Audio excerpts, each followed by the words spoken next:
कामचोर देवरानी। एक बार की बात है, सुषमा अपने पूरे परिवार के साथ खुशी खुशी मोहन नगर में रहती थी। उसकी 2 बहुएं थी, पल्लवी और शिवानी।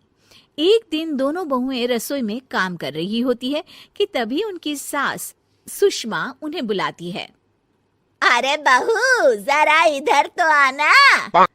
शिवानी, जरा जाकर देखना सासू माँ क्या कह रही हैं। दीदी आप ही देख लो ना जाकर, आपको भी तो सुनाई दे रहा है। अरे मैं आटा गूंद रही हूँ ना, तुम चली जाओ। हाँ तो मैं भी तो सब्जी काट रही हूँ ना दीदी। अरे बहू जल्दी आओ। ओफो, ये तो जाएगी नहीं। मैं ही जाकर देखती हूँ कि क्या करना है। पल्लवी सुषमा के कमरे में जाती है। जी मम्मी जी, क्या हुआ? शाम को घर पर कुछ मेहमान आने वाले हैं, तो तुम अच्छा सा खाना बना लेना बहू। ठीक है मम्मी जी, आप बता दीजिए क्या क्या बनाना है और कितने लोग आ रहे हैं। सुनील की मौसी जी और उनका पूरा परिवार आ रहा है। कुल मिलाकर 3 लोग और हमें मिलाकर हुए 9 लोग। तो अभी से ही तैयारी करना शुरू कर दो। और हाँ, घर की सफाई भी कर देना, हाँ अच्छे से।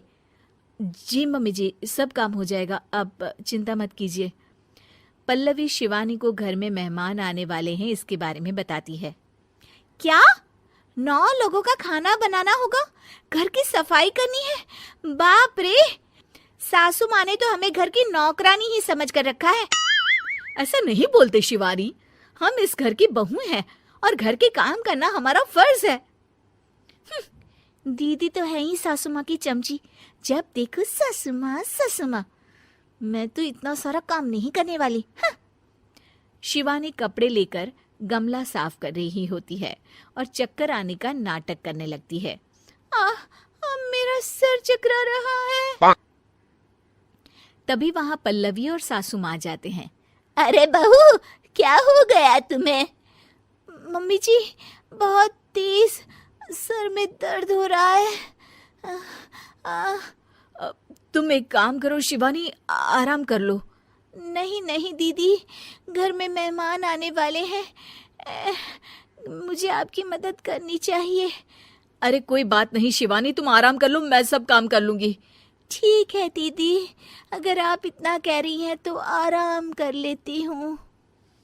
शिवानी आराम से अपने कमरे में मैगजीन पढ़ रही होती है। इसे कहते हैं आराम की जिंदगी। इतना सारा काम। चलो सारा काम खत्म हो गया, शिवानी को देख आती हूँ। शिवानी अपने कमरे में ईयरफोन में गाने सुनते सुनते सो जाती है और उसके साइड में मैगजीन भी रखी होती है। पल्लवी वहां आ जाती है और वो सब देखती है। ओहो, तो मतलब सब काम चोरी का बहाना था। अभी बताती हूँ इसको। घर का सारा काम मुझे करना पड़ा और ये महारानी यहाँ मैगजीन पढ़ रही है, गाने सुन रही है। पल्लवी रसोई से एक प्लेट और चम्मच लेकर आती है और शिवानी को थाली बजाकर उठाने लगती है। शिवानी अचानक से उठती है। उठ गई महारानी, गाने भी सुन लिए, मैगजीन भी पढ़ ली। तुम तो बहुत बड़ी झूठी निकली शिवानी। तुमने सर दर्द का बहाना बनाया ताकि काम करने से बच सको।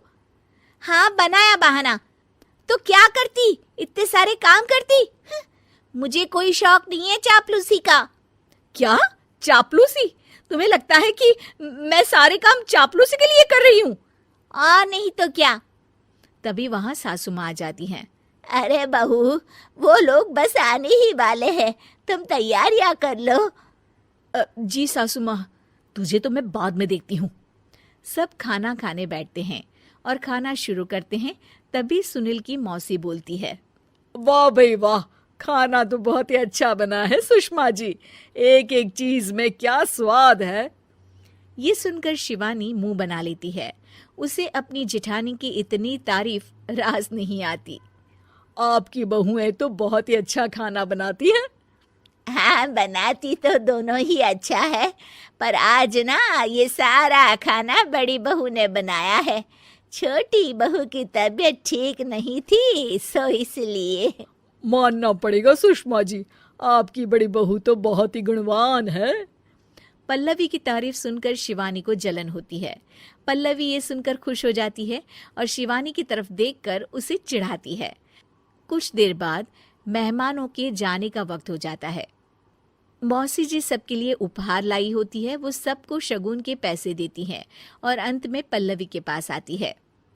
तुम्हारे लिए शगुन का लिफाफा तो है ही, पर बहू तुम्हें एक और उपहार भी मिलेगा इतना अच्छा खाना बनाने के लिए। मौसी अपने सोने के कंगन निकालकर पल्लवी को पहना देती है। ये लो, ये मेरे मनपसंद कंगन है, अब से ये तुम्हारे हुए। धन्यवाद मौसी जी। ये देखकर शिवानी तो पूरी तरह से जल जाती है और गुस्से से रसोई में चली जाती है। तभी वहां पल्लवी आ जाती है और उसे अपने कंगन दिखाने लगती है।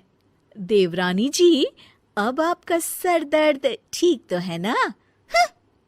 मुझे लगता है कि अब सर दर्द शुरू हो गया होगा आपका।